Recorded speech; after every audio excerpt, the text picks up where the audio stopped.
নমস্কাৰ মৰমী কিচেন ব্লগলৈ আপোনালোক সকলোকে পুনৰবাৰ স্বাগতম জনাইছোঁ। এয়া নিশ্চয় দেখা পাইছে কচু।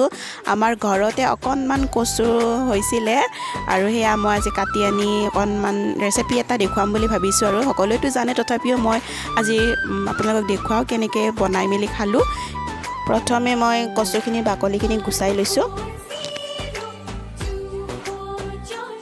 তাৰপিছত সৰু সৰুকৈ কাটি ল'লোঁ মই। তাৰপিছত এয়া ৰঙালাওখিনিও একেবাৰে কাটি ল'ম। মই এইখিনি বইল হ'ব দিম, কচু আৰু ৰঙালাওখিনি। বইল হোৱাৰ পিছত মই গৰম তেলত পাঁচফোৰণ দুটামান ফুটাই লৈছোঁ। তাৰপিছত জলকীয়া আৰু পিঁয়াজ দি দিলোঁ, এইখিনি ভালদৰে ভাজি ল'ম।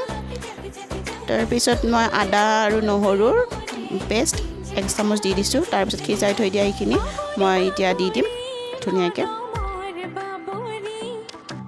তাৰপিছত মই ধুনীয়াকৈ লৰাই দিলোঁ। তাৰপিছত সোৱাদ অনুসৰি নিমখ অকণমান, 1 চামুচ হালধি গুড়ি আৰু মই 1 চামুচ চব্জি মছলা দিছোঁ। আপোনালোকে যি মছলা ব্যৱহাৰ কৰিব পাৰে বাৰু, সেইখিনি অপশ্যনেল হয়। মই এইখিনি দি ভালদৰে লৰাই দিছোঁ। এইখিনি পানীখিনি এৰাৰ পিছত ধুনীয়া হ'ব চব্জিখিনি, মানে ভাজি টাইপ হ'ব আৰু গোটেই পানীখিনি এৰি যোৱাৰ পিছত চাওক এয়া কি ধুনীয়া একদম ভাজিখিনি। মই ক'ব পাহৰিছিলোঁ, ইয়াতে মই আকৌ মটৰ দিছোঁ। মানে মটৰ দেখা পাইছে ন, আপোনালোকে ভাবিব পাৰে মটৰৰ কথাটো নক'লে। এয়া মটৰ দিছোঁ, কিন্তু খাবলৈ বহুত সোৱাদ হৈছিলে। আপোনালোকে খাই বনাই কেনেকুৱা লাগে ক'বচোন। ভাল লাগিছিলে লাইক কমেণ্ট শ্বেয়াৰ ছাবস্ক্ৰাইব কৰিবলৈ একেবাৰে নাপাব। Bye bye.